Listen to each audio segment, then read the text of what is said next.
everyone. So we're jumping into the Seven of Wands today on the Learn the Tarot series. It's been a while.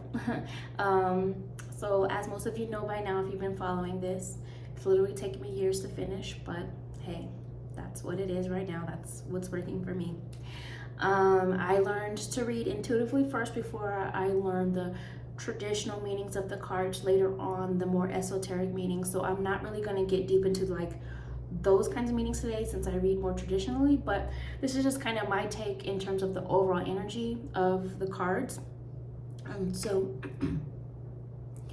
we are on the Seven of Wands today. I'm still working with the Melanated Classic Tarot for this because it's very similar to the Rider-Waite-Smith deck, as most people usually know, more commonly known, but the melanated version, of course. So we're just now coming off of the Six of Wands. And so now going into the seven, and we're looking at the energy of the number seven. The number seven does bring more of like an energy of spiritual awakening, spiritual growth. So of course with that, you may be sometimes faced with things that you may not always understand in the exact moment, but it's happening for a reason. Something unexpected. It may feel unpleasant or negative in the moment sometimes, not always, but it basically creates a challenge or obstacle that will help you grow if you take the steps to overcome it. And of course, it's one of those things that depends on your perspective and how you choose to see it, even though it may feel challenging in the moment.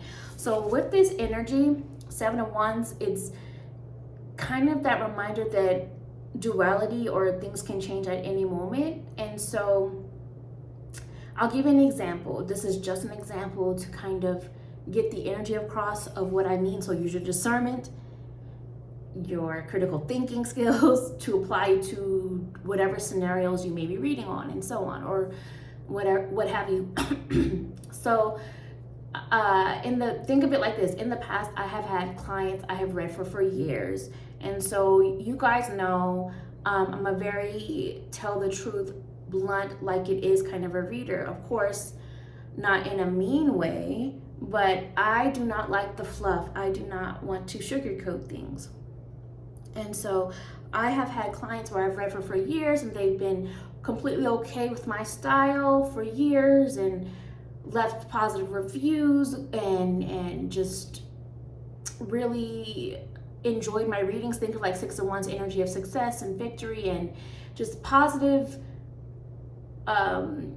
perspective and what in terms of what they said about me and so on. But then there's one day that they're in a very low space or mood or whatever it is, and then they decide to then project all of their own issues in terms of the headspace they're in of pain or anger or what I call like listening with wounded ears, coming from that wounded space and not hearing what I'm saying, but just wanting someone else to blame, and then they flip it on you. It's kind of like that. So it's kind of like how like the people that were praising this person in the Six of Wands, giving all that recognition and accolades, and then all of a sudden now they're the people on the other side having something negative to say, and this person is defending themselves. That's an example of what this can be in terms of how things can change. So it's going to be really important that you have a lot of self-awareness and stand true in who you are, so that those kinds of things do not bring you down. Now that's just an example of energy, right?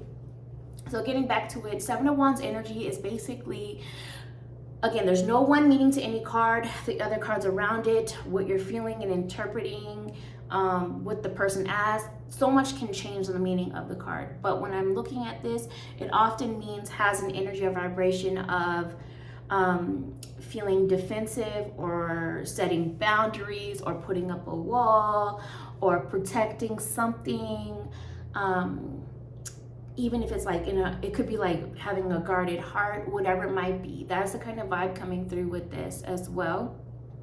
Standing up for yourself, not settling, not giving up, perseverance, determination. All of these are kind of the energies that can come through with this card.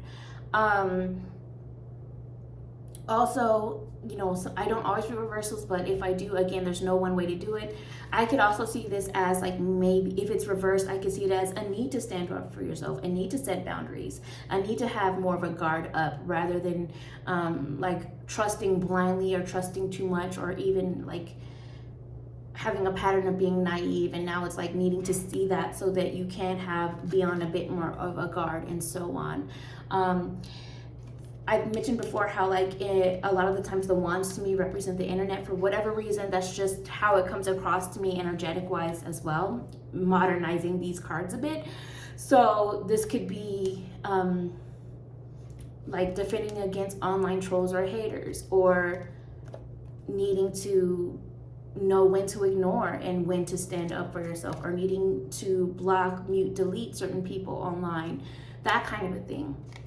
So I think that's kind of all I've really got for this card right now. Again, I'm not saying these are the only meanings. Use your discernment in terms of applying those overall energy of what I'm presenting to whatever question you're dealing with, or the themes or the other cards around you. But that's what I have going on right now.